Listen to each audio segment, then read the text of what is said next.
반갑습니다, 여러분. 반갑습니다. 잘 지내셨어요? 네. 좋으네요. 네. 강단기를 왜 하는지 들으셨죠? 못 들으셨어요? 안 들으셨구나, 왜 하는지는. 우리가 이제 같은 비전으로 세워진 교회, 세 개의 교회잖아요. 그렇죠? 근데 시간이 지나면 이게 금방 잊혀져요, 사실은. 금방 시간이 지나면 잊혀지고, 그리고 또 혹시 뭔가 같이 하려고 그러면 우리가 왜 같이 해야 되지? 또 뭔가 조금씩이라도 마음에 들어지는 게 있으면 서운함도 생기고요.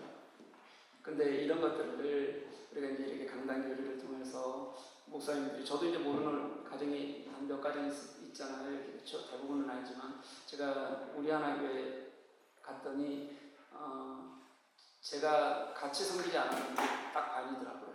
그러면서 이제 이래저래 얼굴을 이렇게 익힌 분들이 있어서 한 60%는 알지만 그래도 같이 섬기지 않았던 분들이 반이 돼요.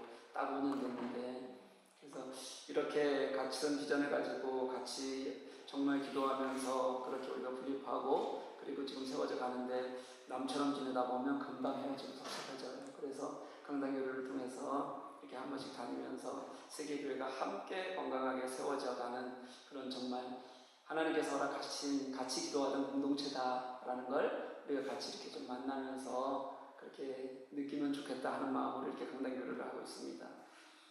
그런 마음으로 여러분들도 계속 같이 하고 있는 거라고 믿고요. 우리 오늘도 그 마음을 가지고 함께 말씀 나눴으면 좋겠습니다. 지난주에 나는 생존자다라는 끔찍한 다큐가 세상에 나왔어요. 혹시 보셨어요? 보신 분 있으십니까? 넷플릭스에서 나왔는데, 첫 이야기가 뭐냐면 부산의 형제복지원 사건을 다룬 거였습니다.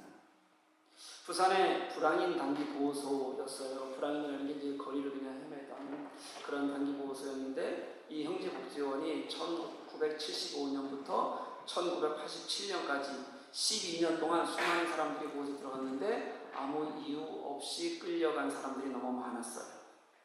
어른, 아이 할 것 없이 총 몇 명이 끌려가냐면 약 38,000명 정도가 수용됐어요. 12년 동안.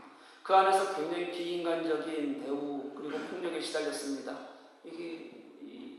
인터뷰하는 걸 보니까 아이를 벽에 여러 번 던져서 울면 또 던지고, 애가 가만히 있는 것 같아서 끌고 나가고 그 다음부터 보이지 않는다든지 죽은 거예요. 또 내장이 막 드러나는 상태로 막 그렇게 폭력을 해놓고 내장이 드러난 데다가 니들은 치료받을 필요도 없어 거기다 소금을 뿌려대고, 아이들뿐만 아니라 성노예로 만들고, 임신하면 낙태시키거나 낳으면 바로 입양 보내고, 너무 맞아서 그 상상할 수 없는 폭력 앞에서 인간성이 무너지고 그저 하루하루를 살아가는 게 지옥 같았던 그런 생존했던 사람들 이야기를 다뤘어요. 그 생존자들은 인터뷰하면서 그냥 옵니다. 제발 미안하다는 말 한마디 해달라고. 그 시간을 기억하는 것만으로도 그들에게는 너무 힘들어서 치를 떨어요.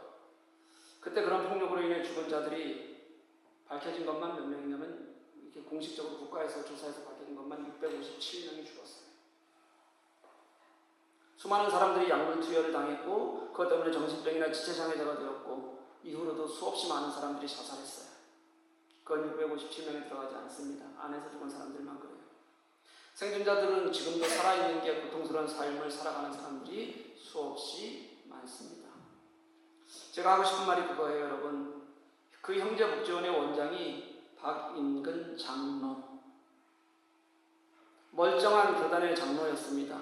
그것도 사회복지 사업을 하다가 형제복지원까지 운영하게 되었고요. 그 이후에 단 한 번도 그 가족들이 사과한 적이 없습니다. 문제가 불거진 이후에 재판을 받았는데 권력자들의 비호가 있어서 그렇게 큰 사건임에도 불구하고 겨우 2년 6개월형을 받았고요. 2016년에 죽기까지 단 한 번도 사과하지 않았습니다. 형제복지원을 도운 사람들 중에서 기독교인들이 많았습니다. 자신이 기독교인이어서 형제복지원에서는 매주 예배가 드려졌습니다. 그곳을 담당했던 목사도 가혹행위와 폭행을 일삼았습니다. 형제복지원은 복지, 사랑이라는 이름으로 왜곡된 기독교의 민낯을 보여주는 사건이라고 저는 그렇게 스스로 규정했습니다. 여러분, 교회가, 그리스도인이 그것도 지도층을 이루고 있는 목사나 장로가 다른 이들이 같은 악을 향해서 같이 마음을 모으고 함께 힘을 쓰고 하는 것들이 너무 아무렇지게 벌어지는 그런 시대, 그런 나라, 그런 곳의 신자들, 그게 어쩌면 우리들의 모습 일부인지도 모르겠다는 생각을 가지고 오늘 말씀을 좀 들었으면 좋겠어요. 오늘 본문은 그 반대의 모습이 드러납니다. 참신앙의 모습이 무엇인지, 진짜 사랑한다는 것이 무엇인지를 보여주고 있습니다. 바울이 데살로니가 교회에서 복음을 전하다 쫓겨난 이유는 이미 들으셨겠죠? 당연히 두 번인데 안 들으셨으려고요? 들었겠죠? 네, 유대인들이 깡패들을 동원해서 큰 소란을 일으키며 바울을 잡으려고 했기 때문에 바울 일행은 한밤중에 그 데살로니가를 떠나서 도망갈 수밖에 없었습니다. 그렇게 급히 도망을 나가서 도착한 곳이 어디였냐면 데살로니가에서 약 70km 정도 떨어진 베레아라는 곳이었어요. 바울 일행은 그곳에서도 당연히 복음을 전했겠죠? 사도행전은 그 베레아 사람들을 어떻게 기록하고 있냐면 이렇게 기록합니다. 베레아에 있는 사람들은 데살로니가에 있는 사람들보다 더 너그러워서 간절한 마음으로 말씀을 받고 이것이 그러한가 날마다 성경을 상고함으로 이렇게 기록해요. 이 기록만 보면 데살로니가 사람들과 이 베레아 사람들을 비교해 놓은 것만 봐도 데살로니가 사람들이 얼마나 많은 핍박을 했는지 알 수 있고요. 그리고 데살로니가는 어려웠지만 베레아는 정말 복음을 전하기에 황금 같은 그런 사람들이 모여 있는 곳이라는 것도 알 수 있어요. 복음을 듣고자 하는 마음이 너무 간절한 사람들이 그곳에는 모여 있었습니다. 그때까지 베레아에 있는 것이 얼마나 좋았겠습니까? 그죠? 그럼 그쯤 되면 우리는 어떤 생각을 하냐면 우리가 데살로니가에서 도망쳐 나올 수밖에 없었던 것이 하나님께서 어디에 가게 하시려는 베레아에 가게 하시려는 하나님의 뜻이구나 라고 우리는 분명히 그렇게 생각할 가능성이 큽니다. 그런데 바울은 여기서도 급히 도망가는 신세가 되었어요. 이유가 뭐였냐면 70km나 떨어져 있던 데살로니가에 있는 유대인들이 어디까지 찾아왔냐면 베레아까지 찾아와서 큰 소란을 일으켰기 때문에 도망갈 수밖에 없었어요. 이 데살로니가에 있던 유대인들은 자기 지역에서 문제를 일으키는 것에 그치지 않고 베레아까지 찾아와서 큰 소동을 일으키고 예수를 믿는 사람들을 핍박할 정도였으니까 그 지역 데살로니가 그곳에서 예수를 믿는 사람들이 얼마나 힘들었을까 하는 것은 사실은 상상하기가 어렵지 않을 겁니다. 바울은 그런 데살로니가 교회 사람들을 늘 염려하는 마음을 가지고 그 베레아에서도 떠나서 아테네로 갔고 아테네에서 떠나서도 고린도까지 내려오게 됐어요. 그때마다 계속 데살로니가에 대한 염려가 마음에서 떠나지 않았을 겁니다. 그런데 참 신기한 소식이 전해졌어요. 너무 감사한 소식이 들렸습니다. 데살로니가가 점점 더 든든히 세워져 간다는 거예요. 아니 그렇게 어려운 교회가, 그렇게 핍박이 많았던 교회가 든든히 세워져 간다는 소식, 이게 어떻게 가능하겠습니까? 신자들이 복음을 갈망하고 그 갈망을 삶에서 살아내면서 정말 이것을 내가 붙들어야 하는 하나님께서 주신 교회라는 마음 갖고 온전히 붙들지 않으면 그건 불가능한 일일 거예요. 우리가 3주 동안 읽어간 본문의 내용이 바로 그들이 가지고 있는 마음을 알려주는 겁니다. 너희의 믿음의 역사와 사랑의 수고와 우리 주 예수 그리스도에 대한 소망의 인내를 우리 하나님 아버지 앞에서 끊임없이 기억한다. 그들에게는 믿음이 있었고 사랑이 있었고 소망이 있었기 때문이다 말씀하고 있다는 거죠. 여러분, 보통 우리가 믿음, 사랑, 소망, 원래 우리가 이렇게 하니까 순서가 좀 헷갈리죠. 원래는 어떻게 해야 돼요, 여러분? 믿음, 소망, 사랑. 이게 어디에는 그 순서로 나오는 거예요? 고린도전서에. 그쵸? 이데다가 맨날 고린도전서만 듣다가 데살로니가 믿음, 사랑, 소망 하니까 좀 헷갈리죠. 그래도 우리는 그 순서로 갑니다. 여러분, 우리가 믿음, 사랑, 소망, 이게 교회의 가장 큰 가치라는 것에 대해서 이견을 두는 교인들은, 신자들은 아마 거의 없을 겁니다. 그런데 여러분, 이렇게 중요한 가치라고 생각하는 믿음과 사랑과 소망이 왜 눈에 보이지 않는 것, 감정적인 것으로 여겨질 때가 많을까요? 그 중요한 가치가. 여러분, 누군가에게 옆에 있는 사람들 얼굴 한번 보십시오. 이 사람은 믿음이 있어 없어? 이 사람은 사랑이 있어 없어? 이 사람은 소망이 있어 없어? 말하기가 쉬워요? 조심스러워요? 조심스럽겠죠. 누군가의 마음속에 있는 신앙을 판단하는 것은 옳지 않아 라고 여러분 지금까지 배워왔을 겁니다. 그렇죠? 판단하지 말라고 배웠으니까. 근데 저는 우리의 이 생각이 꼭 맞는 것은 아니라는 생각이 들어요. 왜 그런지 얘기해 볼게요. 우리에게는 신앙이 주님의 가르침대로라면 그 신앙은 빛으로 드러나는 것이어야 돼요. 주님의 가르침대로라면 우리의 신앙은 소금처럼 그렇게 누구에게선가 보여지는 것이야 함에도 불구하고 자꾸 우리는 신앙을 내면적인 것으로 만들고 그 속에 있는 걸 우리가 어떻게 알아? 라고 말하는 것이 우리의 습관적 신앙이 되어져 버렸다는 뜻입니다. 여러분, 근데 바울은 데살로니가 보낸 편지에서요, 믿음과 사랑과 소망은 아주 중요한 두 가지 특징을 가지고 있다는 것을 우리들에게 분명히 보여줘요. 하나는 뭐냐면 셋 다 외향적이라는 겁니다. 누군가를 향하여 있고 무엇인가를 향하여 있다는 거예요. 믿음은 하나님을 향하여 있는 거죠. 하나님만이 내 하나님이시라는 것을 내가 드러내는 겁니다. 사랑은 다른 사람들을 향해 가는 겁니다. 그리고 소망은 예수 그리스도가 다시 오심을 기대하며 우리가 기다리는 거예요. 그렇기 때문에 데살로니가 교회의 또 하나의 특징은 뭐냐면 믿음도 그랬고 소망도 그랬고 사랑도 그랬고요. 다 실제적인 결과로 드러났다는 거예요. 그렇게 드러나다 보니까 그게 서로에게 본이 되어졌고 서로에게 보여졌고요. 어려운 상황에서는 서로가 사랑으로 이겨낼 힘이 될 수가 있었어요. 그리고 그런 신자의 이야기는 교회 공동체 안에만 머물렀던 것이 아니라 믿지 않는 사람들에게도 이 소문이 들리고 주위에도 알려지고 그래서 그들이 감동 속에서 하나님을 예배하고 있다는 것을 많은 사람들이 알 수 있게 되었고 이건 누구까지도 듣게 된 거예요? 고린도에 있던 바울까지도 들을 수 있게 된 거였어요. 여러분, 바울이 얼마나 좋았겠습니까? 얼마나 감사했을까요?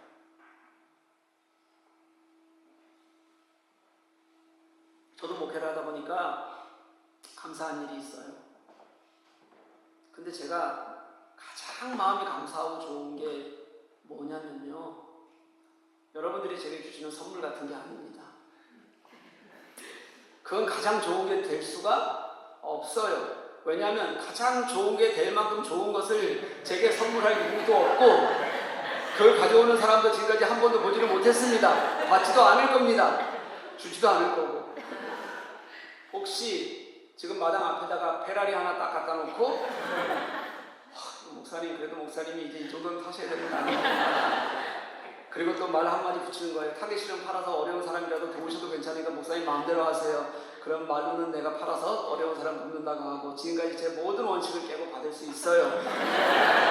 근데 제가 여러분들 얼굴을 보면 그렇게 할 사람은 여기 한 사람도 없습니다. 페라리는커녕.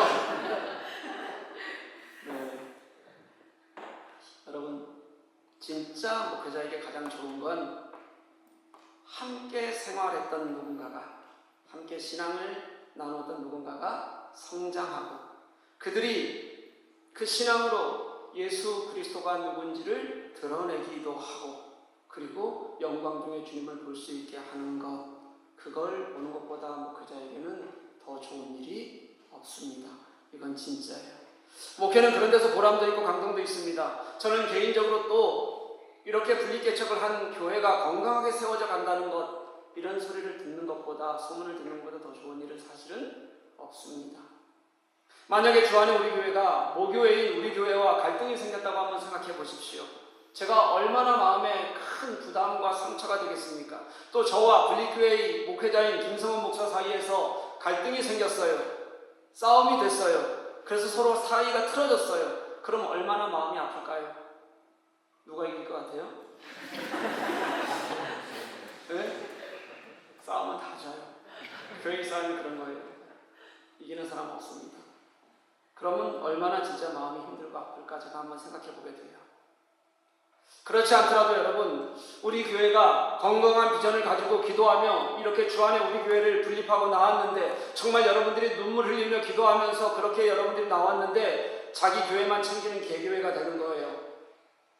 그래서 우리끼리 너무 좋다 그러면서 다른 곳과는 별 관계없는 교회가 되는 거예요. 또는 잘못된 길로 빠져서 간다는 소식을 만약에 제가 듣는다면 그러면 얼마나 가슴이 아프고 힘들까요?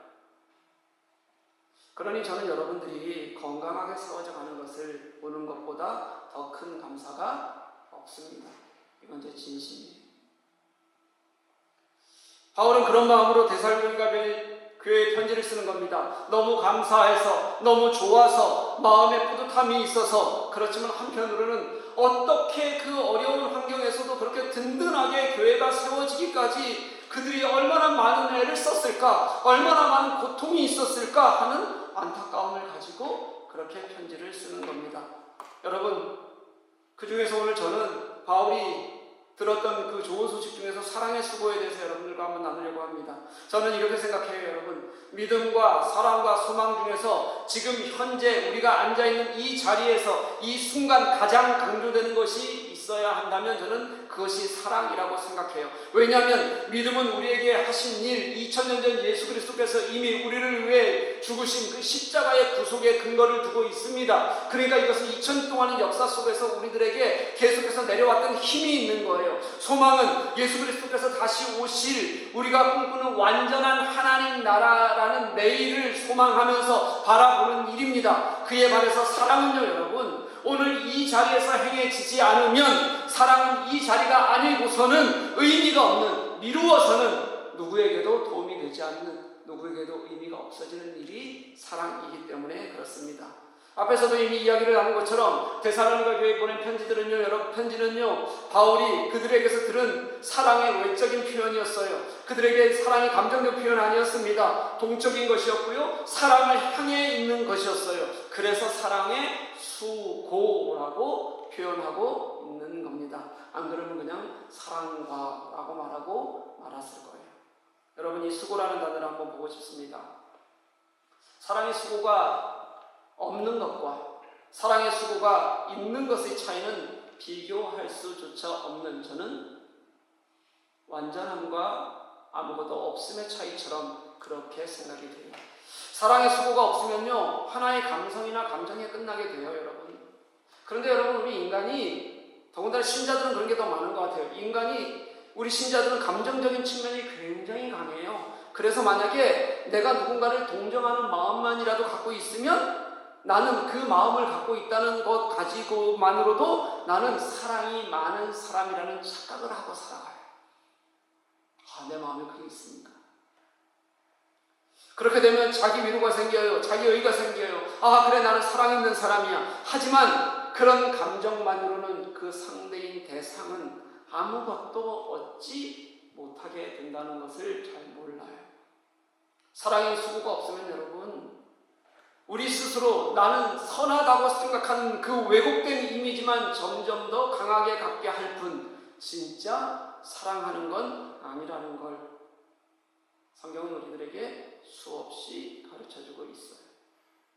그에 반해서 사랑의 수고가 있다면 여러분, 그 수고의 대상은 그 사랑에 대한 결과를 얻어요. 때로는 그게 위로가 되기도 하고요, 때로는 그게 물리적 도움이 되기도 하고요, 때로는 내가 무너질 것 같을 때 손을 잡아 일으켜 세워주는 용기로 그에게 다가오게 됩니다. 사랑이 누군가에게 직접적인 선한 영향을 준다는 뜻입니다. 그 사랑은 어떻게든 누군가에게서든 언제든 그 속에 그 사람을 살리는 역사를 이루게 되는 것이 수고가 있을 때의 모습이 되는 거예요. 여러분, 이 수고라는 단어가 헬라어로 포포스라는 단어입니다. 이 단어가 어떤 의미를 가지고 있냐면 괴로움과 고통이 따를 정도로 고되다, 힘들다, 이런 거예요. 괴로움과 고통이 따를 정도로 고되고 힘든 걸, 그걸 오늘 사용한 수고라는 단어로 썼어요. 그래서 그렇게 힘들고 고되다 보니까 지치다라는 의미도 같이 가지고 있습니다.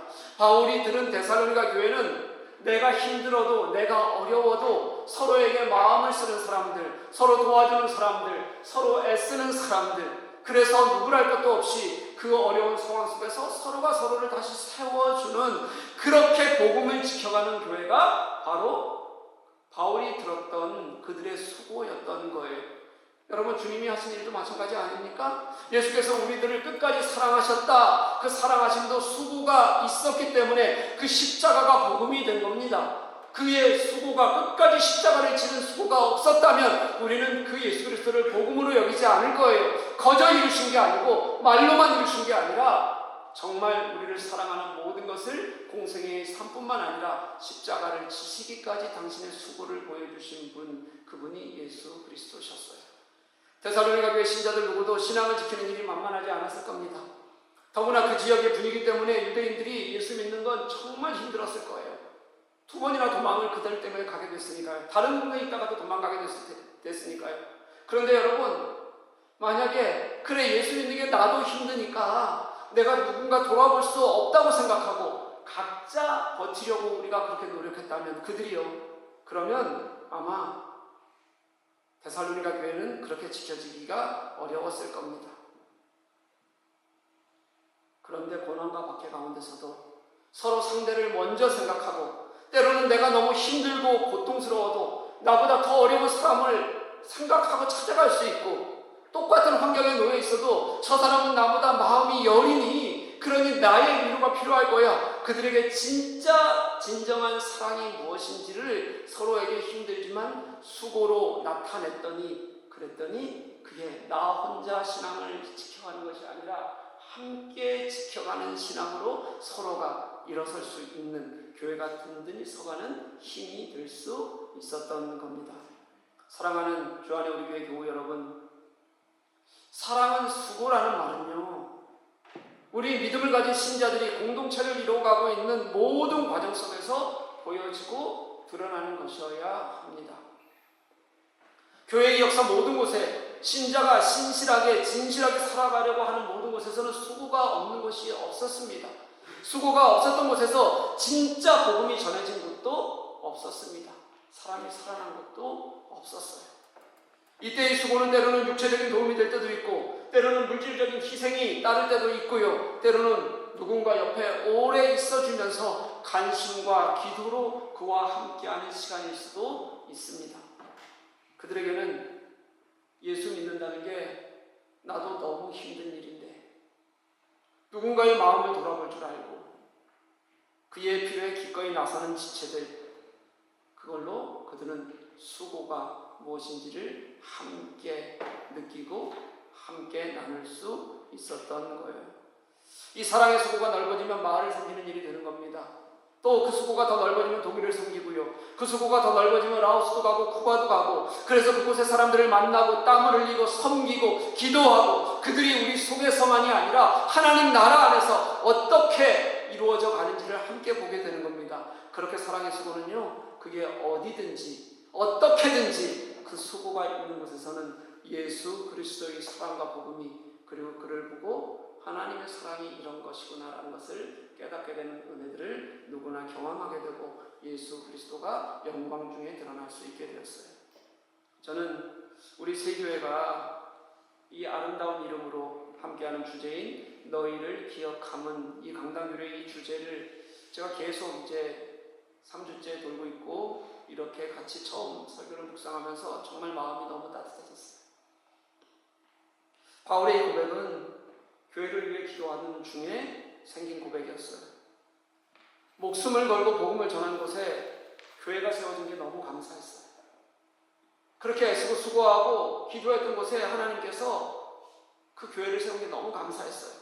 그 감사가 기도가 되었던 거고요, 기도가 깊어지면서 그들의 소식을 듣는 기억이 되고, 그리고 그것이 그들에게 너무 좋았어요. 감사하면서 기도했고 들려오는 소문이 그냥 들리는 것이 아니라 새롭게 늘 더해지는 그 소문들은 그에게 시간이 갈수록 아름다운 기억이 되어서, 아, 하나님의 교회가 그래 이렇게 세워지는구나, 하나님의 교회가 이런 거구나라는 것을 깨달을 수, 그리고 느끼며 기뻐할 수 있었던 겁니다.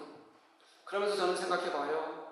15년 전 처음 우리 교회가 세워졌을 때를 저는 이 묵상하면서 한번 생각해봤습니다. 정말 누구라고 할 것도 없이 정말 교회를 사랑하고 사모하면서 자기 일처럼 섬기는 것들이 정말 모든 사람들에게 함께 교회를 세워가는 힘이 되게 했어요. 5년 전에 우리 하나교회를 생각해 보기도 했어요. 하나님께서 그 교회를 코로나 와중에 분립하시고 나서도 정말 하나님의 은혜 가운데 우리가 그 가치를 잃지 않고 하나님 앞에 서려고 했더니 하나님께서 세워가시는 은혜를 지금 우리가 열매를 보며 경험하고 있어요. 그리고 이제 9개월이 채 안 된 주안의 우리 교회를 생각해 보게 됐습니다. 저는 여러분들이 이 짧은 9개월 동안 여러분들이 이곳에서 정착해 가면서 이곳에서 여러분들이 세워져 가고 있다는 이야기, 우리가 얼마나 감사하며 기뻐하며 함께 섬기며 그렇게 예배하고 있는지 들려주는 이야기가 정말 너무 좋고 고맙고, 그 들려오는 소식이 감동이 되고 하나님 앞에 감사하는 마음과 기도가 절로 났어요. 제게는 여러분도 우리 교회와 똑같이 기도와 눈물로 함께했던 저의 양떼고 신자들이었고, 그리고 너무 소중하게 기억해야 되는 하나님의 선물이기 때문에 그 마음이 그렇게 좋을 수가 없는 겁니다. 지금은 제가 얼마 떨어지지 않은 곳에서 여러분들의 소식을 듣지만, 언젠가는 제가 이 프랑크푸르트라는 목회 현장을 떠나서 멀리서 여러분들, 우리 교회뿐만 아니라 주 안에 우리 교회를 기억해야 될 때도 올 겁니다. 그렇게 소식을 들으면서 여러분들에게는 여러분들을 섬기는 책임 목사가 있고, 그리고 그의 극진한 보호와 섬김 아래서 잘 세워져 가고 있을 테니, 제가 여러분들에게 편지를 쓰는 주제넘은 짓은 하지 않을 겁니다. 그렇지만 혼자 간직하고 마음에 새기는 기억은 감동이 되고 감사가 되고, 그리고 오랫동안 기억될 것이라고 그렇게 믿어요. 그때 저는 여러분에게서 사랑의 수고가 있다는 소식을 듣고 싶습니다. 그리고 그 소식이 전해지기까지 여러분들이 쏟았던 그 사랑의 수고가 하나님이 원하시는 건강한 교회를 일구어내고, 이곳에 누군가가 교회를 통해 받게 될, 누군가가 힘들었는데 그 교회를 통해 받게 될 위로를 생각하고, 그래서 그 누군가가 어려움에서 다시 일어서고 또 함께 세워져 가는 그 감동을 저는 여러분들의 소식을 들으면서 그려보게 될 거예요. 그리고 그때마다 그게 얼마나 감사하고 좋을까, 그게 얼마나 감사하고 또 감사할까, 제가 묵상하는 내내, 이 말씀 묵상하는 내내 가슴이 뭉클해지고 너무 좋았습니다. 요즘 우리 교회, 게스트 밖에 있는 우리 교회는 아픈 경우들이 너무 많습니다. 뇌출혈로 고생하시는 분 아마 소식 들었을 겁니다. 암 수술을 하고 지금 항암을 하시는 분이 여러분이 되세요. 지금도 여전히 항암을 하고 계시는 겁니다. 뇌출혈로, 혈액암으로, 또 혈액암 골수 이식을 이제 다음 주에 앞두고 있는 분도 있어요. 조금만 늦었으면 위험했을 시간을 정말 하나님의 은혜로 감사하게 잘 넘긴 분도 요 근래 몇 분 있으셨습니다. 그분들은 지금 생활이 괜찮아요. 근데 시간을 다퉈서 그 시간이 지나면 죽을 수도 있었던 그런 어려움을 겪으신 분들이에요. 이건 그냥 제가 그분들을 위해서 이렇게 많이 기도하면서요, 그냥 그렇게 아픈 분들이 많다는 것일 뿐, 여기도 마찬가지잖아요, 여러분. 아픈 이들, 그리고 항암하는 이들, 또 눈으로 보여지지 않아도 삶의 곳곳을 들여다보면 힘들고 어렵고 누군가의 따뜻한 손길이 필요한 사람들이 사실은 여러분 구석구석에 있어요. 내게 보이지 않는다면 나는 혹시 사람에 대한 관심과 사랑이 여전히 나에게만, 나의 가족에게만 머물러 있는 것은 아닐지 한번 돌아볼 수 있었으면 좋겠어요. 사랑하는 주 안에 우리 교회 교우 여러분, 여러분도 힘들 때가 있을 겁니다.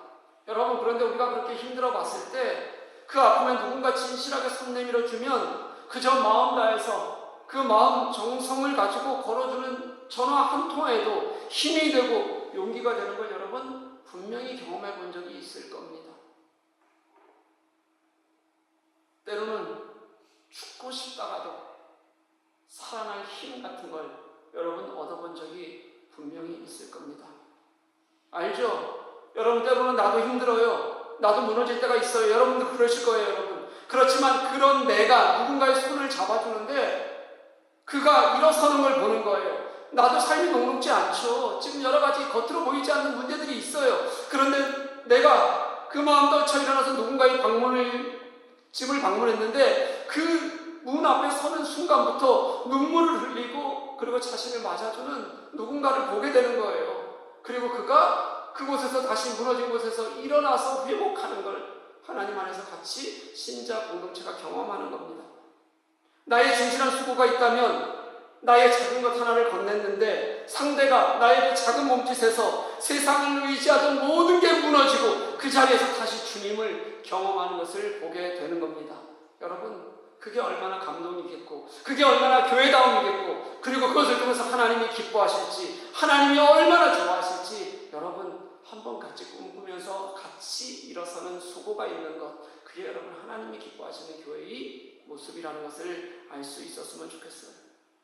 저는 바울의 마음을 생각해 봅니다. 바울이 처음에는 데살로니가 교회를 떠나오면서 근심과 걱정을 놓고만 기도했어요. 그런데 그 근심과 걱정이 감동이 되고 기쁨이 되고 감사가 되는 그 은혜는 데살로니가 교회의 풍경이 하나도 변하지 않았어요. 그 변화 때문에 생긴 일이 아니었어요. 그들이 나아진 환경 때문에 생긴 일이 아니었어요. 박해가 더 심해졌을 수도 있어요.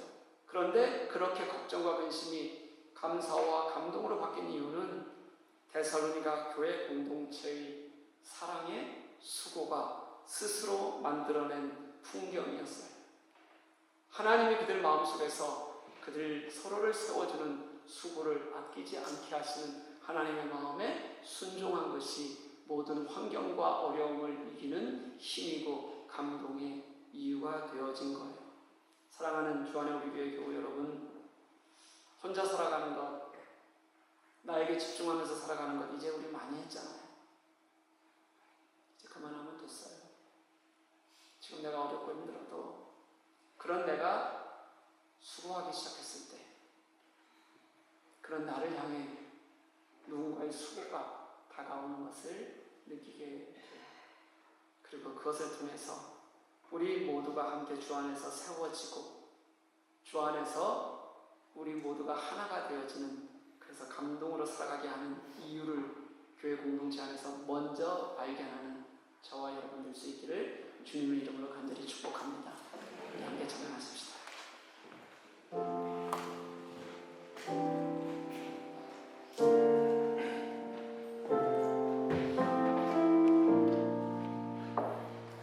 주님께서 우리들에게 오셨던 마음, 내가 누군가를 찾아가는 마음을 가지고 같이 한번 찬양했으면 좋겠어요. 우리의 섬김이 더 낮은 곳으로, 우리의 고백이 더 낮은 곳으로 쓰러져 있는 그들을 향해 당신이 그랬듯 더 낮은 곳으로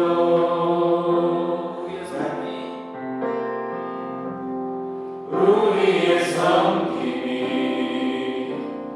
더 낮은 곳으로, 우리의 고백이 더 낮은 곳으로 쓰러져 있는 그들을 향해 당신이 그랬듯 더 낮은 곳으로, 낮은 곳으로 우리 초대하네. 함께 하자고 말씀하시네. 우리로 예수 그 길을 따라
함께 가기를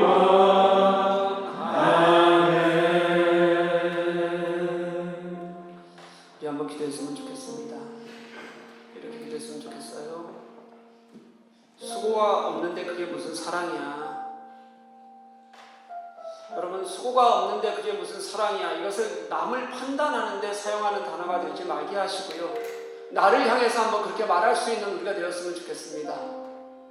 그저 말로만, 마음으로만 했던 것, 그래도 나는 사랑이 많은 것처럼 생각했던 우리가 나에게 내가 수고하지 않았는데 그게 무슨 사랑이야?